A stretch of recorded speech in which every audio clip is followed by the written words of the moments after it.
Hello, and welcome back to the BCR Dawson sub. Well, it has been a long time since my last layout update, a year in fact, so this installment is long overdue. The reason? I retired from work last summer and undertook a lengthy vacation back home in the UK, and upon my return I began a new chapter in life as I settled into retirement. So it wasn't until this spring that I returned to work on the layout and began operating again in preparation for our annual Railway Modelers Meet in May. The good news is that retirement has meant more time for modeling and layout work, so let's get everyone caught up to date.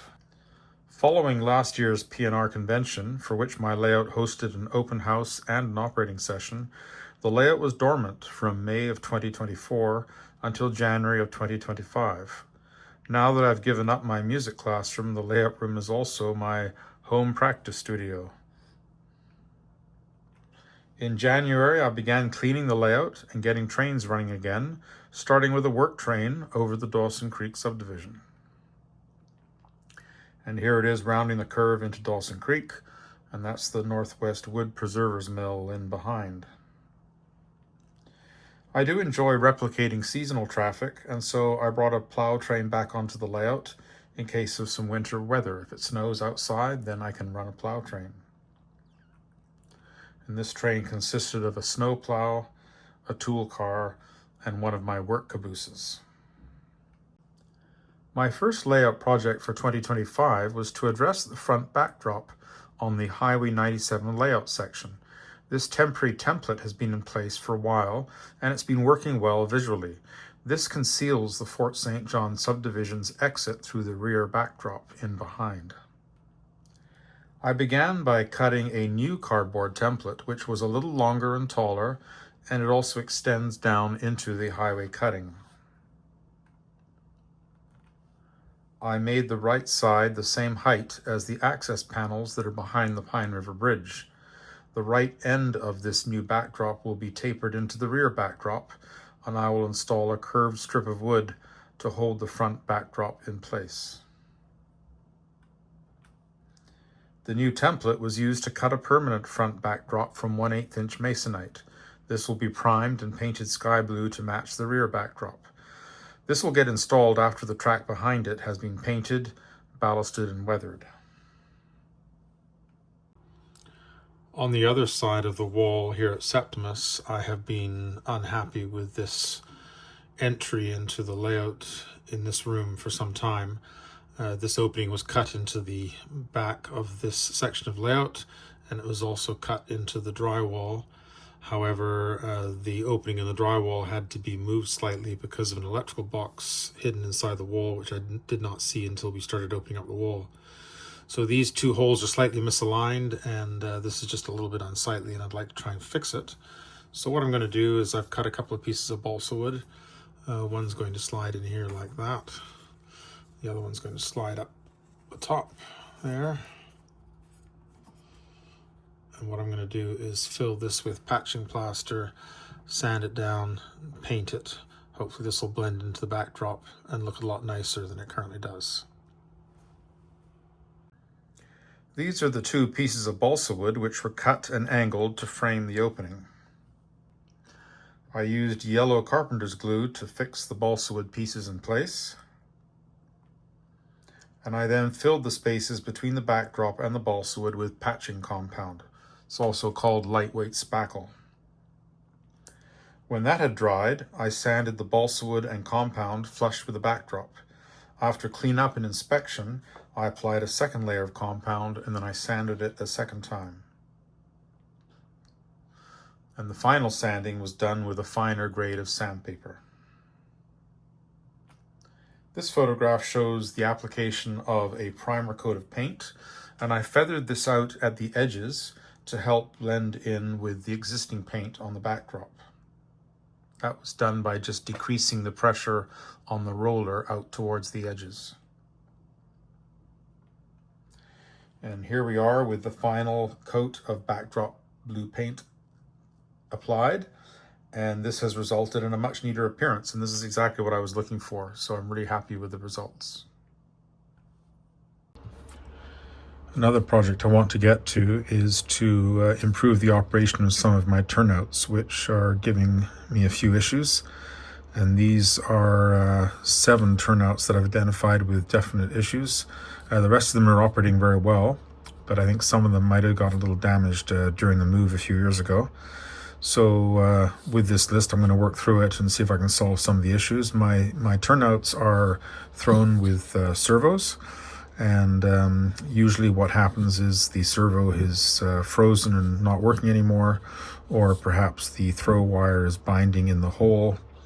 So we'll look at these issues one at a time and see if I can't get these turnouts back into full operation, which is needed before we get back to operating sessions.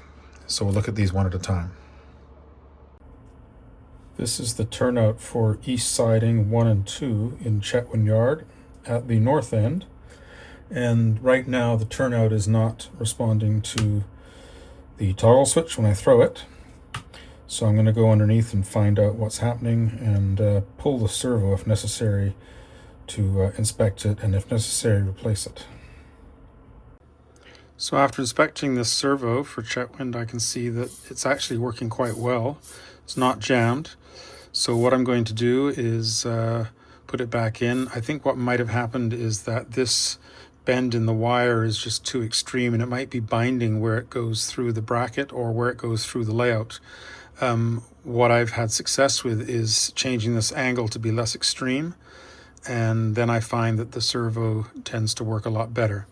So I'm going to bend this wire and make it a little less extreme of a bend, and then once I've done that, I will center the servo using this servo centering tool, and then we'll get it reinstalled and see how it works. So I've reinstalled the servo. I made sure the throw wire was engaged in the throw bar. I then programmed the endpoints. The Tam Valley servos have an automatic endpoint alignment system. And now we can see that the turnout is responding well to the toggle switch. So I've tested it back and forth a few times to make sure it's working. And now we're going to drive a train through it and make sure that the train doesn't pick the points as it goes through after that realignment has been made.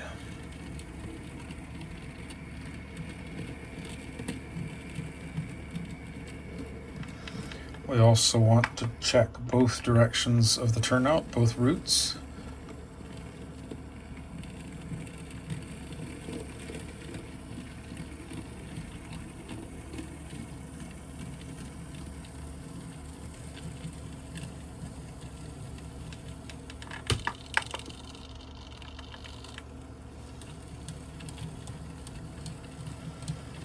And we can see that that turnout is now working well, so that has been a successful repair. On to the next one.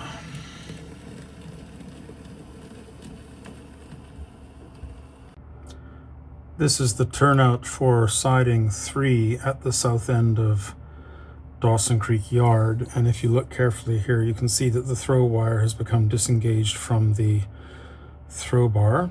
So I'm going to take out that servo and see why that's happened, and then try and get it reinstalled. I'll also check to make sure that the servo is working. For now, this turnout is being thrown manually, but we want to get the servo back in there so that we've got a more positive lock from side to side when this turnout's being operated.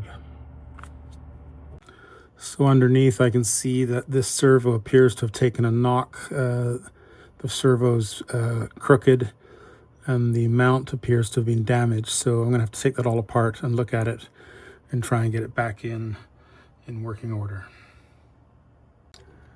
Correction, this is the servo for the runaround track at the south end of Dawson Creek, not ladder 3. Ladder 3 is another malfunctioning one that I have yet to get to. So what I can see has happened here is that the servo mount, which is basically an L bracket, has separated. With the servo disconnected from the layout, I'm now testing the servo, and it does seem to be working, so that's promising. So I think what I need to do here is remove the rest of the bracket, glue it all back together again, and then I'm going to try and reinsert the servo to see if it works.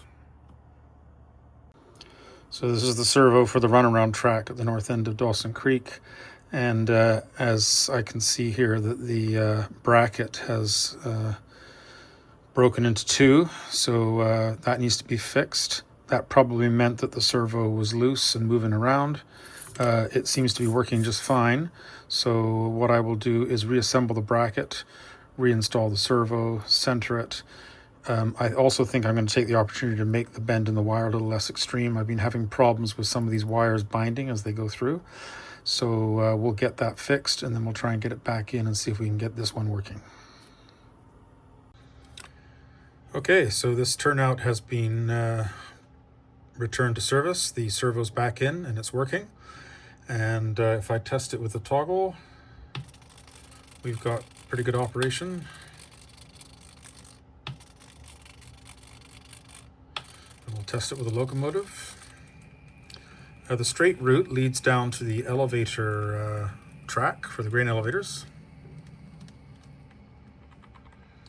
And the diverging route is the runaround at the back of Dawson Creek Yard. This turnout is the last one on the west ladder.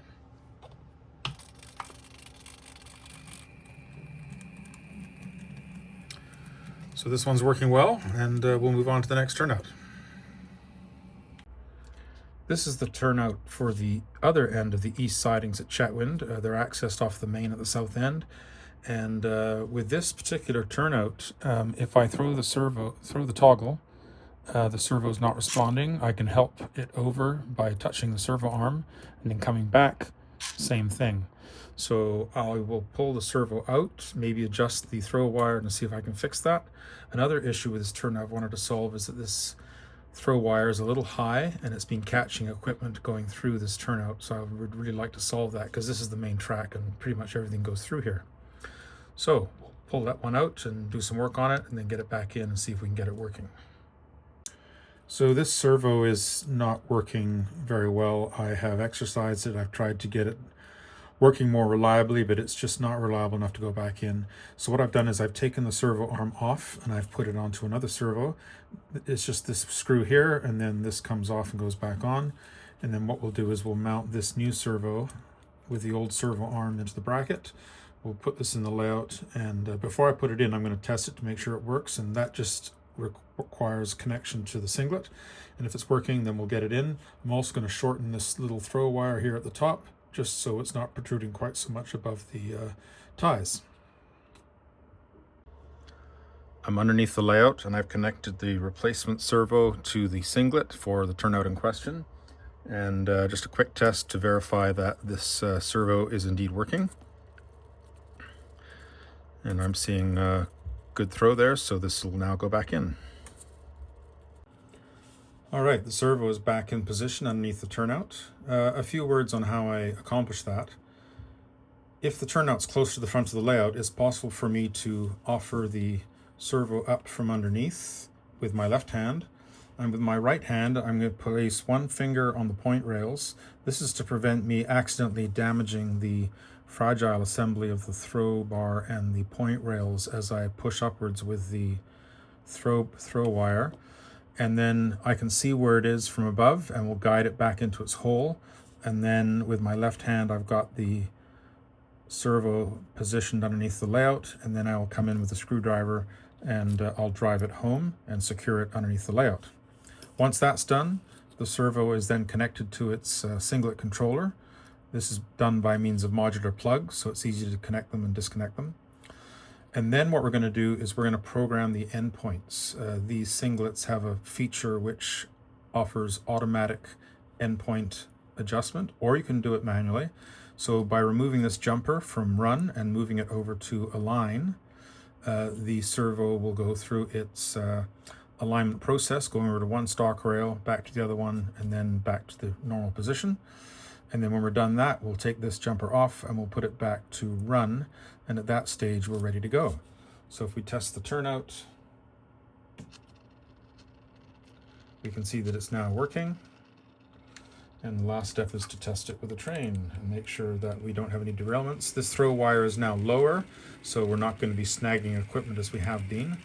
And that will be a great relief to the Chetwynd Yardmaster.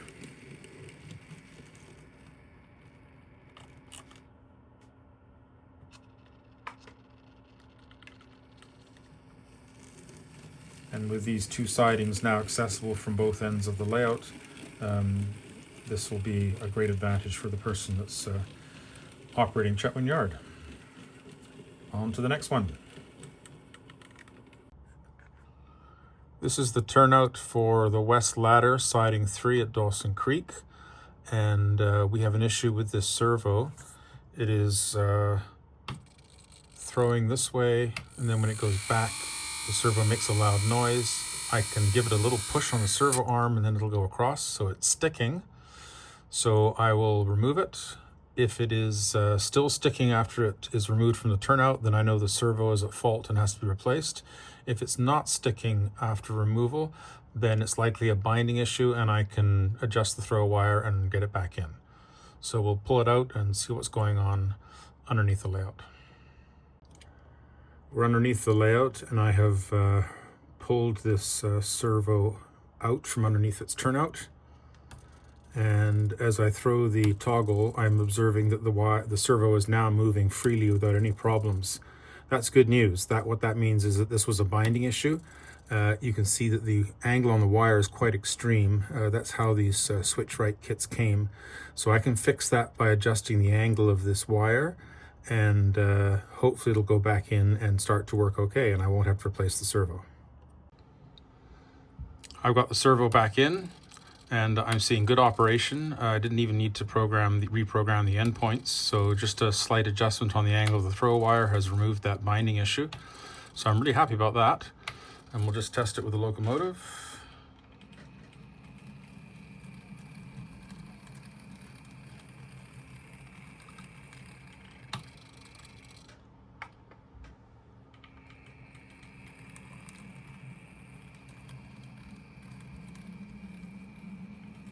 So that's working well. That's another one fixed. We're now at the east ladder for Dawson Creek Yard. This is the turnout for siding 2, and I'm getting erratic operation with this one. It works for a couple of seconds. So that's one throw back and forth, and then the next one, nothing happens. And if I play with the servo arm underneath, then it starts to go back into action.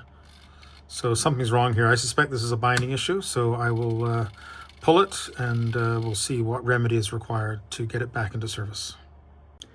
So I removed the servo from the layout and it was still operating erratically. I changed the servo. It was also operating erratically. I changed the singlet decoder, and now the original servo is working properly. I'm seeing a proper throw of the arm. And so I think this one can probably go back in with the new singlet, and I think it will probably work fine. This servo is now back in, paired with a new singlet. I had a fair bit of work to do on this one. The throw wire had to be filed down slightly. I had to reprogram the endpoint several times, but it is now working well. I was still getting some erratic operation after all those repairs, and the only remaining variable was the toggle switch. So I bypassed that, and the problem went away. So I've replaced the toggle switch in the control panel, and this turnout's now working really well. So we're just going to test it with a locomotive to make sure that that's all working.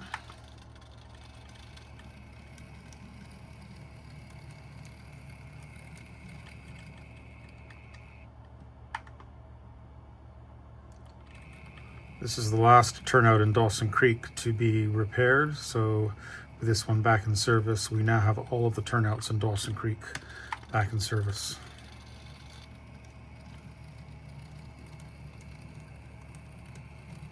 So there we go, on to the next one. This is the south switch at Septimus, and this one has had some issues ever since installation, and it's defied all attempts to try and fix it. When we throw over to the main route here, that works fine. When we go back to the diverging route, I get this buzzing sound, which can sometimes last for quite a while. And that's just annoying. So I think what I'm going to try doing is changing the servo out. I'll just swap the servo arm over to a new servo and see if we can eliminate the problem once and for all. After some trial and error, I now have this turnout at Septimus working fairly well. We've changed out the servo, and I've got a lot less buzzing now. I've also got a really good throw, and the throw wire is also lower. So we've solved a few problems here, and I'm really happy about that. And we'll just test it with a locomotive here. The frog juicer below had also sustained some damage, so I've replaced that as well, because the engines were tending to stall as the frog was no longer being controlled. So as I said, a lot of problems fixed, and really glad to have this one back in service and working well.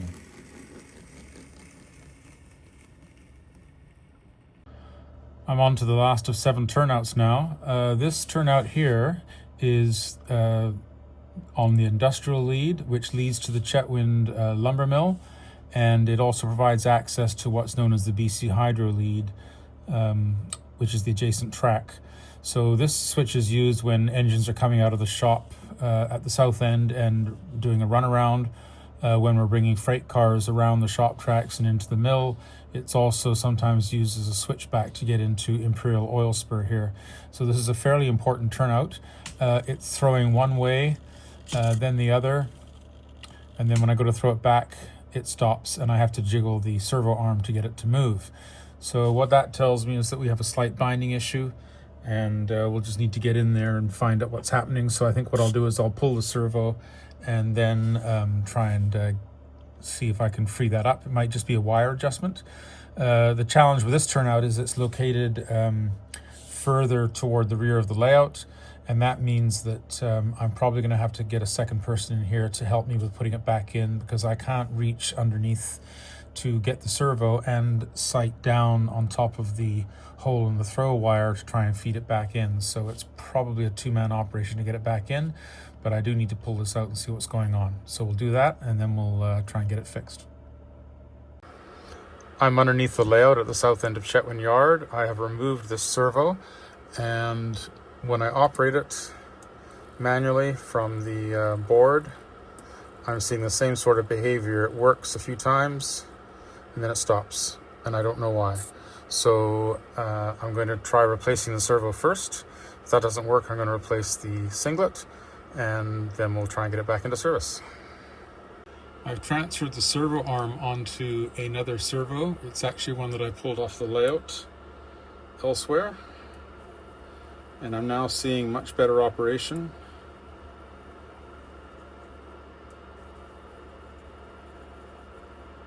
There's no hesitation anymore. So I'm going to glue this servo onto the bracket and get it reinstalled. This turnout in Chetwynd Yard is now back in service. The new servo is in, and it's working very well. And we're going to run a locomotive through it.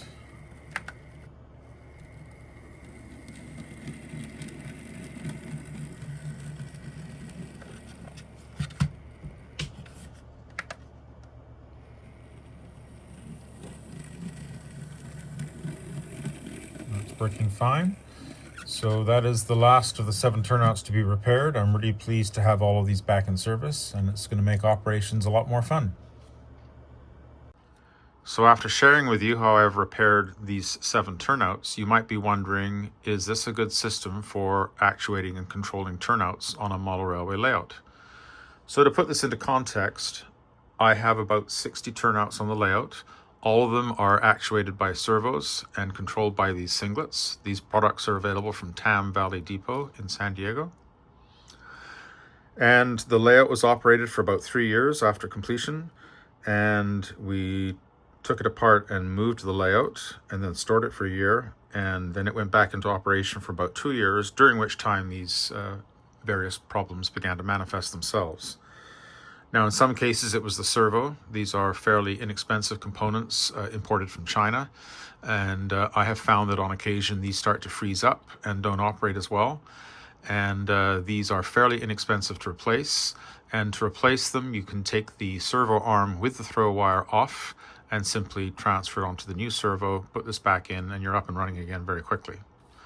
The singlet controllers are quite robust. I assembled most of mine from kits, although they also come pre-assembled. I did have 1 or 2 of these fail, and again, a simple matter of replacing them. The third item, which was actually the most common problem, was the angle of the throw wire. Now I had a batch of pre-assembled switch machines, and I learned that they had been assembled by a third party, and the angle on the throw wire was quite extreme. And at the time I saw them, I thought they were quite extreme, and it has proved to be the case that they're putting too much pressure on the throw bar and the point rails. So by adjusting that throw wire, we get much better operation. In some cases, it was just binding because it was too sharp an angle. So all of these turnouts have now been put back in service. They're operating well, and I do believe that this is a good system for controlling turnouts. It's a very elegant solution for multi-deck layouts where you don't want to have large switch machines hanging down underneath the layout. And that was my primary reason for going with this route, because the footprint of these is quite small. So I would recommend this to people that are considering how to control their turnouts. These singlet controllers offer the option of coming out to a control panel with a toggle switch and even LED lights, and I did like that feature a lot. Tam Valley now offers improved servos, and they offer new controllers, and you may find that those components are even more reliable. So if you want to go this route, there is quite a bit of information online about how to control your turnouts with servos, and you can give it a try. So now that we've got those fixed, I'm looking forward to some operations without any turnout problems. We'll see how well that goes. So with all of the turnout repair work complete, it was time to run some test trains. This is Work Extra 581 departing Septimus for Chetwynd. And this was the first train to pass through the improved opening in the backdrop at Septimus. I also ran a train up to Dawson Creek to clean up the yard there. There was some work to do after the last operating session in May, and also to try out the recently repaired turnouts there. And here we are switching that Northwest Wood Preservers mill at Dawson Creek. And with our annual Railway Modelers Meet approaching, I needed to host a few warm-up operating sessions. This is the first Vancouver Peace Freight arriving in Chetwynd since last May. Operating session number 34 was held on April 21st. This is my friend Michael. He's breaking up the recently arrived Vancouver Peace Freight in Chetwynd Yard. And fellow PG-BCR modelers David and Nolan were also on hand for this session. Here Nolan is serving as the dispatcher, and he's dictating a manual block clearance to David, and that will be his authority to run his train. I hosted another session on May the 10th. This one began 2 hours later on the fast clock, and with the Vancouver Peace Freight arrived and broken up into the yard tracks. This was an experiment to reduce waiting time for road crews to start running their trains. We were finding at the beginning of sessions that the yard person was doing a lot of work and the crews were waiting around for their trains to be made up, and this just accelerated that process somewhat. My friends Michael, John, and Philippe were on hand for this session. And here you see John working Chetwynd Yard, and Philippe is operating the Northern Alberta Railways turn up above. This photograph shows the eastbound Dawson Creek switcher cresting the grade at the top of the helix, and it's now passing through ground birch. And eventually that farm road crossing will be the same level as the track. Operating session number 36 was held on the 23rd of May as part of our annual Railway Modelers Meet of BC. At this event, attendees can sign up for 2 operating sessions during the weekend. My guests included fellow PGE BCR modelers Bob and Mike, and also a gentleman named Stuart. Engines 607, 581, and 584 are leading the Dawson Creek switcher across the Kaskatinaw River Bridge. The mechanisms under these locomotives are nearly 40 years old. They're the old Atlas Cato RS11 mechanisms, but they are continuing to run well. And during these 3 sessions, the recently repaired turnouts also worked very well, and this removed a fair degree of frustration from previous sessions. Here the Dawson Creek switcher is returning to Chetwynd after completing its work at Dawson Creek, It's passing through Tremblay and it's about to go down the helix to the lower deck. Here in British Columbia, for much of June, a large forest fire was raging near the Cascatnal River just south of Dawson Creek in northeastern British Columbia. So to mark the occasion, I ran a fire train. This comprised 3 water cars to go up to Dawson Creek to augment the local water supply. So engine 613 is leading the train, and it's passing through Tremblay here. And here we see the same train crossing the Cascatnal River Bridge. The railway's crossing of the river was well north of the fire, and that fire was named after this river. At Dawson Creek, the water was transferred into tanker trucks. I witnessed a similar operation at Chetwynd in 2006. There was an oil spill which went into the Pine River, and it contaminated the town of Chetwynd's water supply, so the railway supplied water in tank cars to help alleviate the situation. So, what's next? Well, during the summer, I am planning to start on scenery.